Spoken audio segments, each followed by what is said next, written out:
Hey there everyone, this is Samuel Johnson and welcome back to the Spider-Verse Retrospectives. And today we're going to be concluding our discussion on the Spider-Gwen tie-ins to Spider-Geddon as we take a look at Spider-Gwen Ghost Spider number 4. So, last time on Spider-Gwen, Ghost Spider. So while battling it out with the Inheritors on Earth 616, Gwen Stacy, aka the Spider-Woman of Earth 65, aka Spider-Gwen, wound up losing her web watch and got tossed into the multiverse, eventually landing in a reality where her counterpart of that world was the Green Goblin. With the assistance of this world's Peter Parker and Mary Jane, she was able to restore her counterpart to sanity, and with her counterpart's assistance, she was able to create a new means of traversing the multiverse. In this case, a spider necklace that attuned to Gwen's own unique dimensional frequency, as well as her own genetic structure. So basically, she's the only one that'll be able to use it. As such, with the necklace in hand, Gwen was able to re-enter the fight in Spider-Geddon, and thus, with her assistance, she was able to gather more Spideys to act as backup, and, well, she eventually helped pave the way for victory for the Spider Army.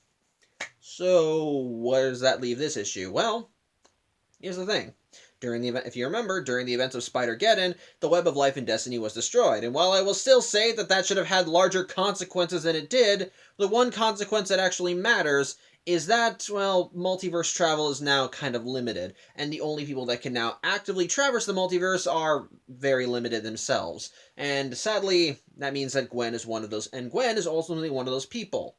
Which means it also kind of falls to her to deliver final goodbyes to those that were lost, which is essentially what this issue is. It's, well, an epilogue, and it actually opens on Earth 65 as we see Gwen alone in the warehouse that the Mary Jane's practice in, and, well, emotions are getting the best of her. She's just rocking out at her drums, just going crazy, and she's just doing everything in her power to hold back tears as all of the tragedies in her life just flash before her eyes, and all of them, and which includes the recent deaths of Spider UK and Spider-Man Noir during the events of Spider-Geddon. And she ends up drumming so hard that she ends up breaking one of her drumsticks, and yeah, once that happens, she stops playing and just breaks down crying right there. It's tragic. Not helped by the fact that it turns out that ever since the end of Spider-Geddon, she has not gotten any sleep. So she's been awake for 3 straight days to the point, and, well, it's starting to cause a bit of problems up here as she starts hallucinating. Specifically, she sees Billy, who tells her that she needs to take care of herself, and that ultimately, while she's a hero, the first person that she needs to save is herself. And put simply, it's just Billy trying to tell her that she needs to move on and kind of improve and kind of not hold on to all this extra weight. Gwen kind of chuckles at all this and hearing Billy say that, but at the end of the day, she's still lucid enough to know that Billy's not actually there, that she's just talking to a hallucination, and so she realizes there are places that she has to go. As such, after she just walks away from the Billy hallucination, which quickly vanishes, she suits back up into her Spidey jammies and, well, goes to say final goodbyes. First stop is Loom World, where she and a handful of other Spideys have come to do a funeral for Karn. And what I kind of like is that the one who actually delivers the eulogy for Karn's funeral here, it's Hobie Brown, which is it's just kind of telling, considering that, well, Hobie was actually the one he was the one that stated that he was the one that distrusted Karn the most. While he knew that Karn was on the Spider side, he always said, well, he killed a lot of Spideys before he became good, and he was always under the impression that someday Karn could potentially snap and go back to being a full-on villain. So the fact that he's the one delivering the eulogy and talking about how Karn was a hero to them all and that they all need to honor his memory, actually, I think that's really sweet. I dig that. So as such, once the Hobie delivers his eulogy, which I'm not going to repeat because don't memorize the words, but it is a nice one. All the available Spideys just say their final goodbyes as they web up Karn's body, and as a result, once it's all webbed up, they essentially set it up in the center of the Grand Hall and essentially hold a pyre as using some wood and their webbing, they burn up his corpse, just kind of letting it fill out the room. In the midst of all this, Gwen kind of has a little breakdown because, well, again, it's kind of all getting to her just how unfair it is that even though the losses weren't as big with Spider-Geddon as they were with Spider-Verse, the people that they cared about and loved are now gone, and it's really hitting her hard. Thankfully, the other Spideys are there to give her condolences, but ultimately, part of the reason why it's hitting her so hard is because she has to be the one to, deliver the bad news. Because, like, I have to remind you, she's the only one, at the moment, she's the only one that can actively jump between parallel universes. And the only reason all these Spideys are here is because she opened the door for them. And as such, once she opens portals and sends them all back to their worlds, she has to go and deliver the bad news to the loved ones of the deceased. Starting with the Marvel Noir universe. As she pops into that world, and what I love is that when she arrives, her suit shifts into actually a period accurate version of her Spider-Gwen suit. Let me see if I can find it. It's actually pretty good. It's yeah, this is her noir suit. I dig it. And as such, she ends up swinging over to a soup kitchen, where this world's versions of Aunt May and Mary Jane are presiding, as Aunt May owns the soup kitchen. As such, after shifting into a period-appropriate civilian garb, she enters the place and wants to speak with Aunt May, who at first thinks that she's just a random woman who came in to get some food, but she asks if there's someplace they can talk in private, and so May and Mary Jane take her into the back room, and Gwen just fills them in on the whole story, revealing to them that, well, Peter was, well, Spider-Man. And, they don't take it well. Partially, I think part of the reason why things don't go so well is that because part of Gwen's speech that he talked about that not only was Peter dead, but that he was a soldier and he died a hero. But May is not taking that well, as not only is this random stranger coming to her door and saying that her nephew is dead, but also telling her that he was the vigilante known as Spider-Man, that he was a broken man. She's actually very pissed at that, and after Gwen says that she could bring the body back so they can see him, May just yells at her and slaps Gwen, telling her to get out. I think it's partially grief, but but the end result is that Gwen just kind of damns herself, apologizes, and kind of runs out of the kitchen and runs out of the building. However, while May doesn't take the news very well, Mary Jane does go after Gwen, and rather than being angry at her, she just says it's all right, and she always suspected that Peter was Spider-Man. But the thing is, they're not the only people that Gwen needs to tell this to. There is someone else. Specifically, this world's version of Felicia Hardy. As such, the comic then cuts ahead to Gwen as she's meeting up with Felicia in her in her bedroom above the Black Cat Club, and it's actually here that we finally get to see the noir version of Felicia Hardy without her mask. And I'm not going to show the panel, but yeah, I won't deny, she looks really fucked up. Like, there are scars all over her face, and it's hideous. You can tell, you can kind of understand why she wore the mask. So I will give credit where it's due The artist actually did deliver in the damage that was done to her during Spider-Man Noir Eyes Without a Face. But I think part of the reason why she's not wearing her mask is because she's crying, and because that's what happened. That's what we see when the comic cuts to that. She's just crying into her hands, and while Gwen apologizes for delivering this news, actually Felicia is okay. In fact, she's actually happy that Gwen told her this, because now she's not just wondering what happened to Peter. Gwen gave Peter's story to Felicia, so she's not wondering, and so Felicia just rushes at Gwen and gives her a hug, and as a result, Gwen returns the hug as Felicia cries into her shoulder. It's sweet. I like that. But ultimately, those are the goodbyes for Spider-Man Noir. What about Billy Braddock? Well, that's going to be a little hard, considering that his entire Earth went belly up. But, well, actually, hold on a second. Sorry, I wanted to check something. But yeah, while Billy's world may have been destroyed during the lead-in to Secret Wars, there is someone in the multiverse that is going to mourn him. Specifically, Gwen goes to Earth 803, the home of May Riley, aka the Lady Spider. Gwen arrives there, once again shifting her costume to period-appropriate attire, and she knocks on May's door, and at first May thinks that Gwen's there to recruit her for another thing, because, Miss Lady Spider did not take part in Spider-Geddon, but, Gwen just lets her know what happened, and May doesn't take it well. And however, while the noir version of May Parker may have gone off the deep end and damned Gwen for delivering the news, well, Lady May Riley instead wishes to mourn. And so the comic cuts ahead as we see a second funeral going on Earth 803, as as they brought Billy's body to this world and have now done a proper funeral, with most of the Spideys that attended Karn's funeral now attending this one, and May giving the eulogy this time, saying that Billy was like a brother to her, and she's honored to have him buried alongside her parents. It's tragic but sweet at the same time. A nice final farewell.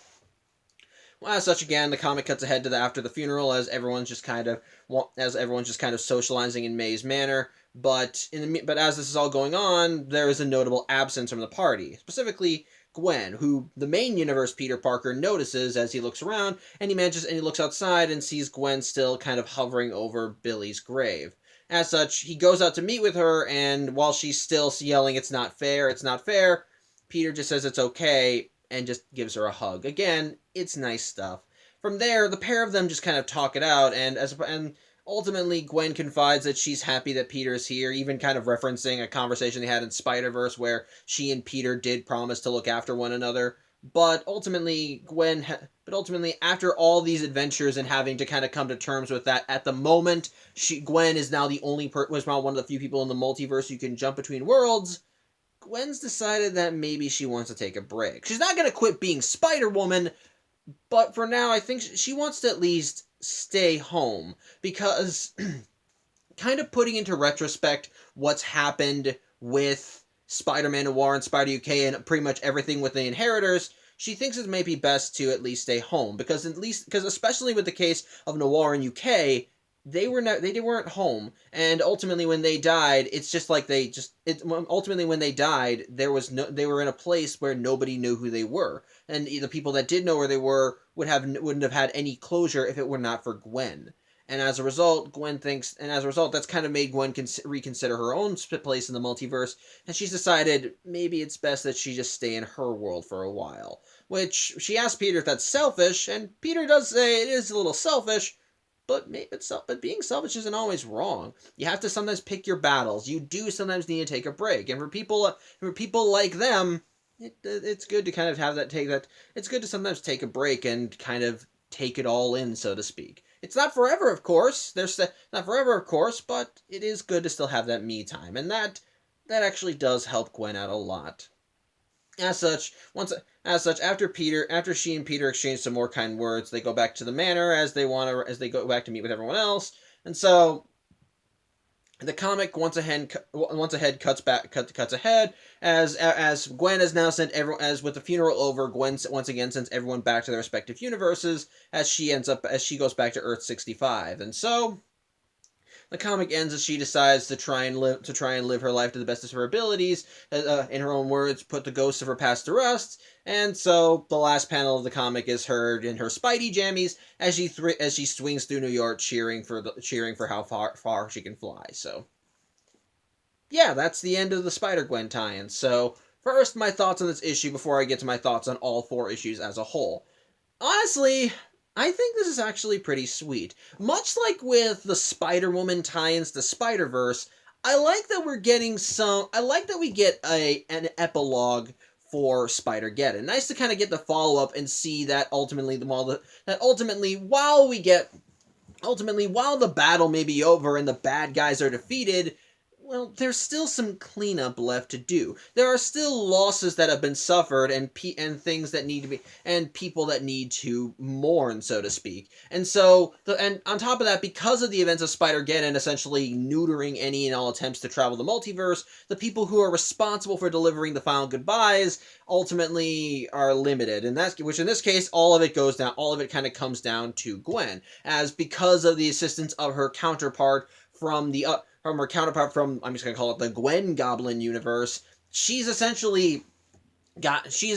now has a means of jumping between realities where that does not require being linked to the web. The only problem is that because she's the only one, all the pressure is on her, and you can kind of see that reflected on her throughout the issue as the weight of everything is just hitting her like a truck. You can see her suffering, you can see her trying to hold back tears, and while she tries to remain strong when she delivers the final goodbyes to the loved ones of Spider-UK and Spider-Man Noir, it's still a much difficult journey, as the people that she talks to take the news, how they take the news varies from person to person. Aunt May is angry and lashes out at Gwen Mary Jane is kind of in the neutral, not happy but not angry at Gwen. Whereas Felicia is more than happy, is saddened but happy that she at least knows what happened to Peter, and is happy that Gwen was able to deliver the news. And even going with Lady Spider, what I like is that she honors Billy's memory by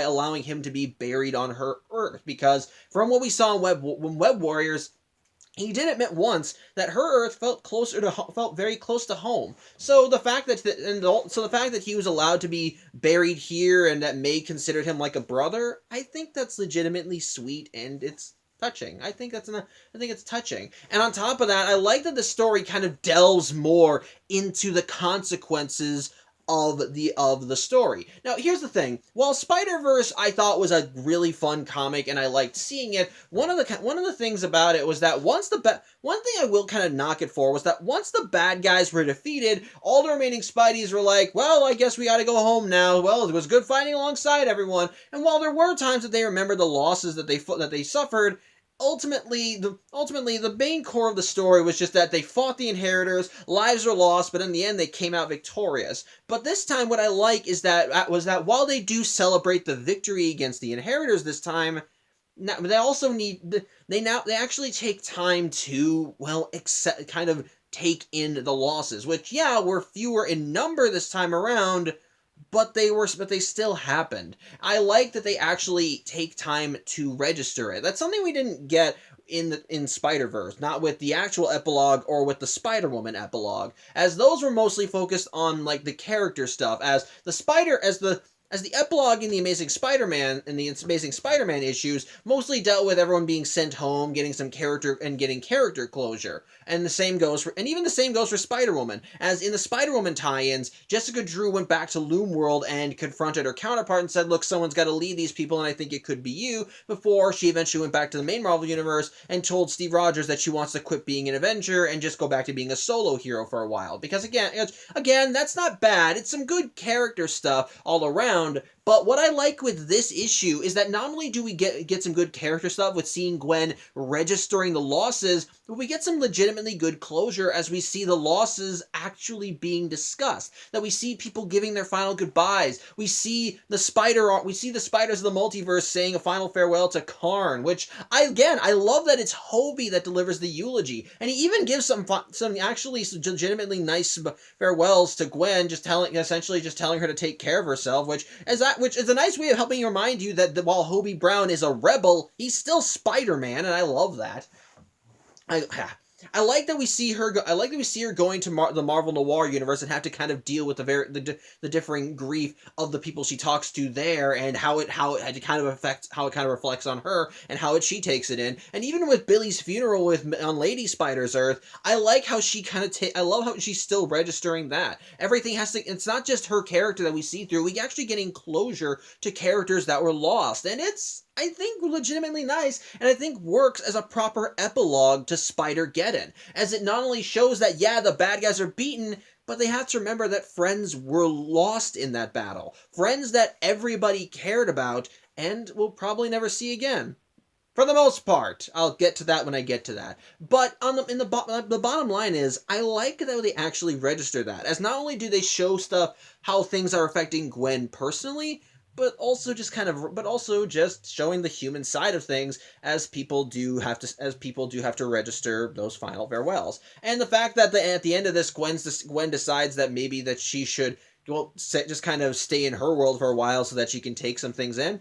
I dig that. I like that. It's really nice. It's very sweet. And the fact that she came to that revelation while talking with the main universe Peter Parker, even calling back to when they talked about how they would take care of one another when they talked in Spider-Verse. I like it. It's nice. So yeah, on the whole, I think that Spider-Gwen Ghost Spider #4, I think it is a good epilogue to Spider-Geddon, as not only does it do well in showcasing how Gwen is dealing with the finality of everything, as well as how she's dealing with the loss, but also kind of deals with the losses themselves, as we see the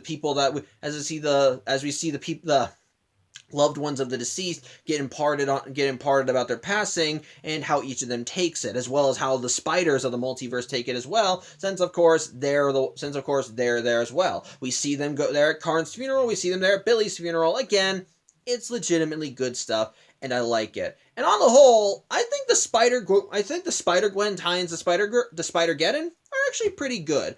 Again, I kind of got into my full thoughts on them when I talked about issue 3 on Thursday, but it is, I think, ultimately a legitimately good story. The main story, the stuff that's told in the first 3 issues, I think is enjoyable. It's nice to see Gwen get, while it adds a good bit of, the story itself has a good bit of tension as we see Gwen stranded in a random parallel universe and has to try and find a way out as quickly as possible so she can get back to her friends. There's been a mystery and intrigue with her being in unfamiliar territory, and I will admit, the more I learned about that universe, the more interested I was in, especially when she encountered that world's version of the Green Goblin, and even later learned that the Green Goblin was her counterpart on this Earth. I did legitimately like that. And even the finale, when they did manage to save the Green Goblin and bring her back to reality and restore her true personality as Gwen Stacy, I dug that. It was nice, it was sweet, it was cool seeing her reunite with her friends and kind of have to accept the law and kind of have to accept everything.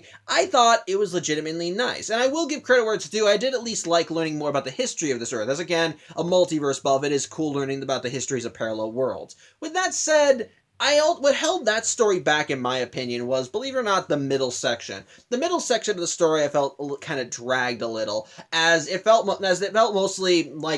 middle section of the story felt mostly like exposition, as it explained what had happened in this world, and then even then, it still felt. The way that Gwen was shanghaied into helping save her counterpart in this world, it annoyed me. It legitimately annoyed me and did not leave a good taste in my mouth. But on the whole, I did still find the story to be entertaining enough, and I think it was an enjoyable tie into Spider-Geddon, with the added cherry on top, of course, being issue 4 with the epilogue. As like I said, it was good to actually see everyone registering the deaths of of the loved ones during Spider-Geddon, while also really dealing with how Gwen was taking it and what she got out of all this. Which I like that I like that the revelations that came of this series were that she got to talk to Peter and she said, I want to at least stay in my world for a while, kind of get my bearings together, and Peter telling her, okay, that's good, it's nice to have time for yourself. I like that. It's actually really nice, and it kind of carries, and it's very heartfelt in that regard. So yeah, well, I am just kind of rushing through these final thoughts thing. I'll say this, I think the Spider-Gwen tie-ins to Spider-Geddon are pretty good. It's nice to check back in with her universe. It's nice to see her story continued. It's nice to see her continue. It's nice to see what she was doing during Spider-Geddon. The individual story she did, I thought was actually pretty entertaining. It was actually pretty decent on its own. And the epilogue, I think, was a nice way of wrapping everything up and putting a capstone on what had happened during Spider-Geddon proper. So on the whole, yeah, I think the Spider-Gwen tie-ins are enjoyable in their own right. And if you're interested in them, I think you'll have a decent time. So yeah, that's pretty much all I have to say. I thank you for watching. I'm Samuel Johnson, and while we are done with the Spider-Gwen tie-ins proper, there is still one more issue that we have to look at in this trade. So next time we meet, hopefully on Tuesday, we'll actually be looking at the final Spider-Geddon video comic as we take a look at the Spider-Gwen video comic. Yeah, I know I said we were done with the Spider-Gwen tie-ins, but it's a video comic. I'm not counting it. So, until then, I hope you have a good Saturday, and as always, take care.